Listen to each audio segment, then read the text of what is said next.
She already married someone else, man. Don't embarrass yourself, just leave.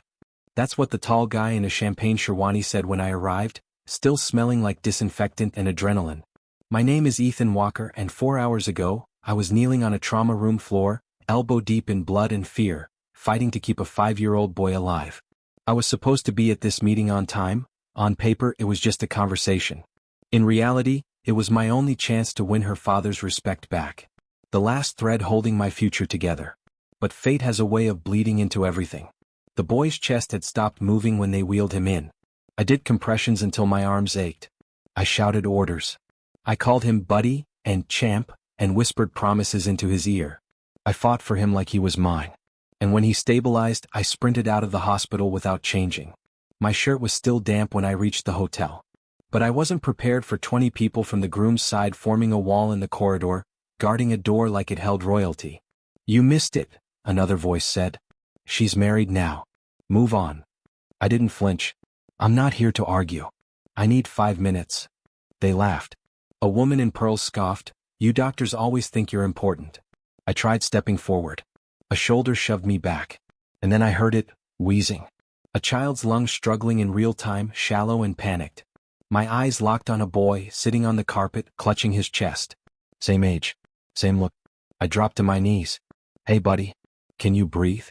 My stethoscope was still in my pocket. Someone call an ambulance. I yelled. No one moved. Then, as I pulled out my hospital badge to give paramedics the info, the groom's uncle squinted at my name. His lips parted. And in that instant I realized, he knew exactly whose child I had just saved. He didn't say a word, just stared at my badge like it had bitten him. I stood slowly, eyes locked on his. You recognize the name, don't you? His throat bobbed. Walker. Ethan Walker.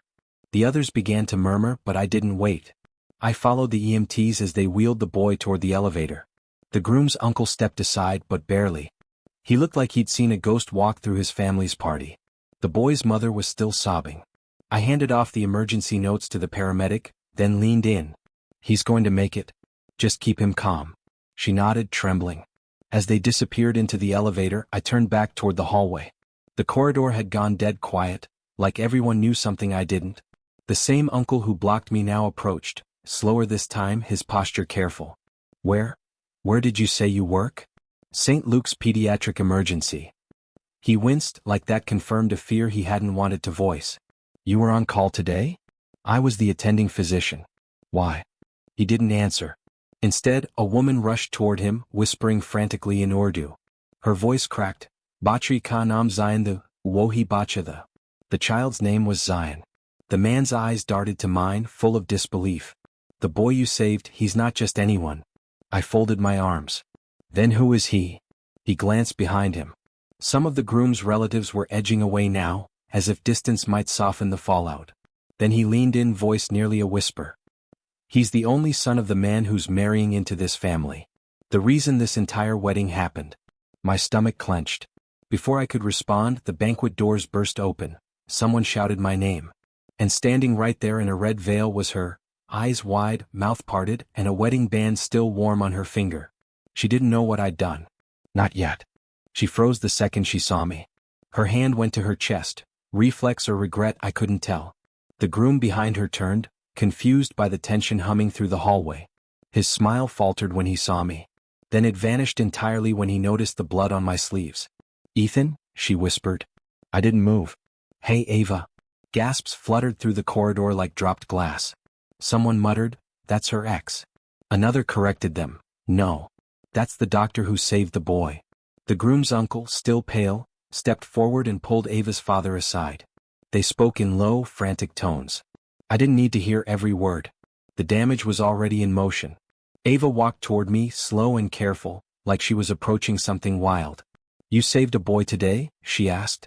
Yeah, I said, voice flat. Zion. She blinked hard. Zion, as in? Your new husband's nephew. The boy everyone here ignored until he couldn't breathe. Her lips parted. You're lying. I pulled the boy's bracelet from my coat pocket, the hospital ID tag I forgot to hand off. It still had his name on it. She stared at it like it burned her. Behind her, the groom was stepping forward now, visibly irritated. Ava, is this the man who barged into the wedding? He's clearly trying to. He saved Zion's life, her father cut in suddenly, eyes locked on mine. He's a trauma doctor. From St. Luke's. The groom paled. He wasn't barging in, Ava whispered, voice cracking. He was working. More relatives were gathering now, eyes flitting between me, Ava, and the groom. Whispers spread like wildfire. Her mother spoke next, louder than necessary.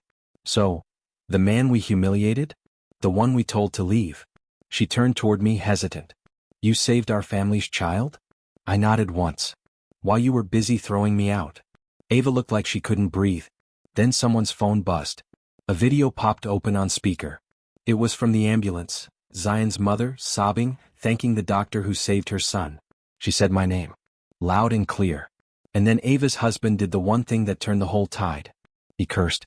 At her. Loud enough for everyone to hear. The silence after that curse was surgical. He just exposed his temper, and worse, he did it in front of her entire family. Ava flinched. Her shoulders stiffened, her gaze shifting from me to him like she didn't recognize the man she just married. You're embarrassing yourself, he snapped, lowering his voice just enough to sound dangerous. Let it go. This isn't about him. No, she said, trembling. It is. Because everything I was told was a lie. I stood still, letting it unfold. I wasn't here to argue. I had already done what mattered. I saved a child. The rest? That was theirs to reckon with. Ava's father stepped between them. You disrespected my daughter. In public. At her wedding. The groom scowled. She disrespected me the second she brought him into this. I didn't bring him, she said coldly.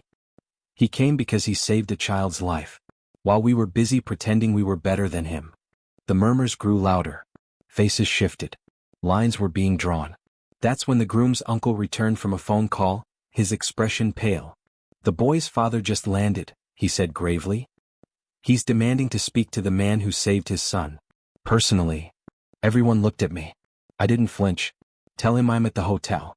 Room 318. I'll wait. Then I turned toward Ava, calm, steady. You married someone else.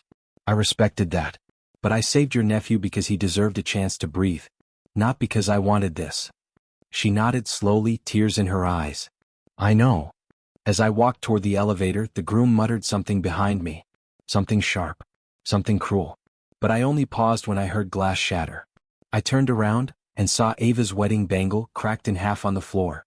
The sound of that bangle cracking, it echoed louder than any scream. Ava stared at it, unmoving. The weight of the moment settling into her spine like steel. I didn't drop it, she whispered, not to me but to herself. Her mother stepped forward, face taut. It broke on its own. That's a sign. The groom rolled his eyes, but the tension in his jaw said he felt it too. I didn't speak. I just watched as Ava slowly pulled off the other bangle. Then the earrings. One by one, each piece of wedding gold was removed like armor being shed. It wasn't dramatic. It was surgical. You chose him, her husband hissed. You promised. She shook her head. I was cornered. Coerced. You all told me Ethan wasn't dependable, that he'd never show up when it mattered. She turned to me, voice trembling but clear.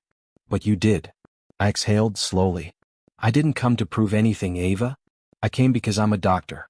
That kid needed help. I know, she said almost in a whisper.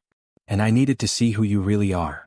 Then, from the side of the room, her father cleared his throat. We owe this man an apology. A public one. The groom snapped, this is ridiculous. He barged into our wedding. Your wedding ended the moment you cursed my daughter, her mother shot back. Before more words could be exchanged, a new voice pierced the room. A man in his 40s, wearing a navy suit and panic in his eyes. Where is he demanded. Where's the doctor who saved my son? I stepped forward. That would be me. Ethan Walker. He strode over and gripped my hand like it was a lifeline. Thank you. Whatever you need, anything. My son is breathing because of you.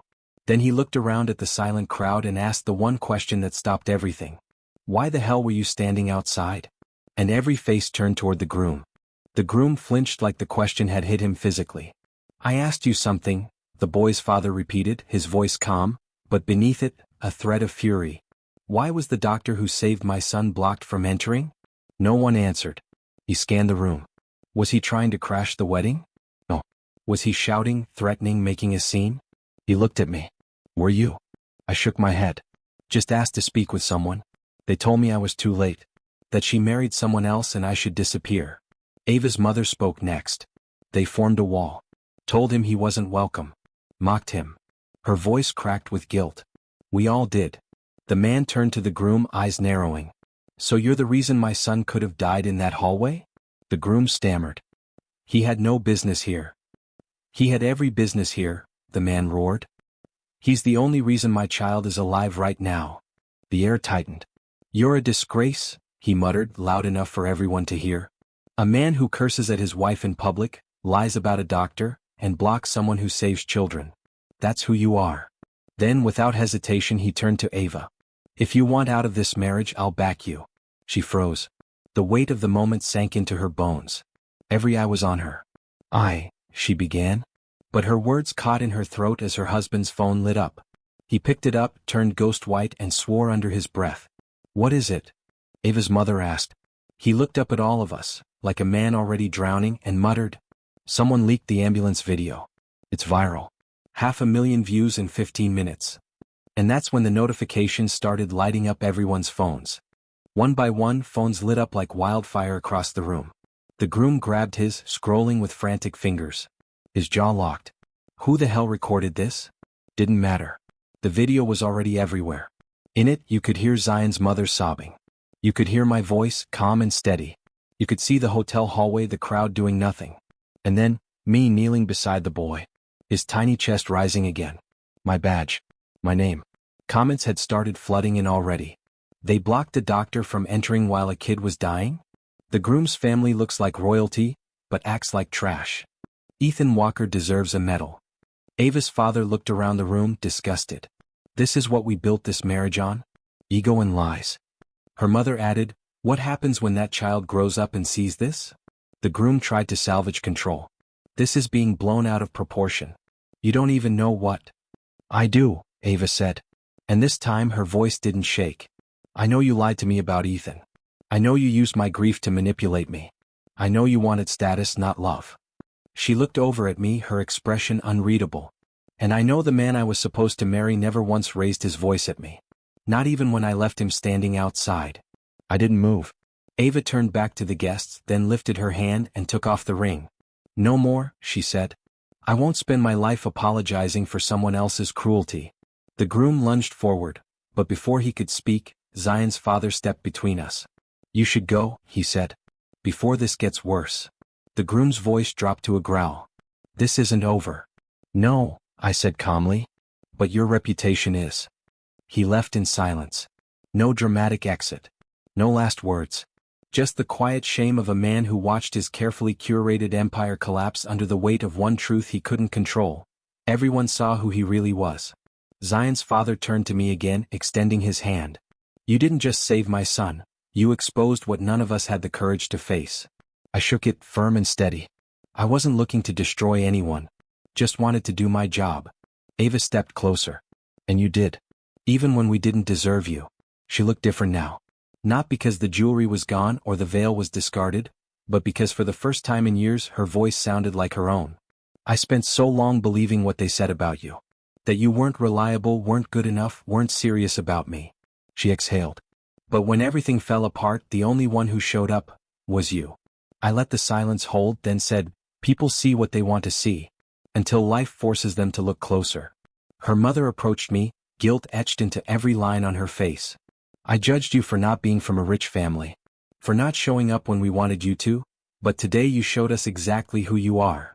I didn't do it for approval, I said. I did it because I couldn't walk past a child who couldn't breathe. Her father nodded. That's why we were wrong. Later that night, the groom's family tried to spin the story online. But the truth was louder. The video had crossed 5 million views. Ava gave a public statement. Zion recovered fully. And the board at my hospital called to say the boy's father had anonymously funded a pediatric wing in my name. I never chased revenge.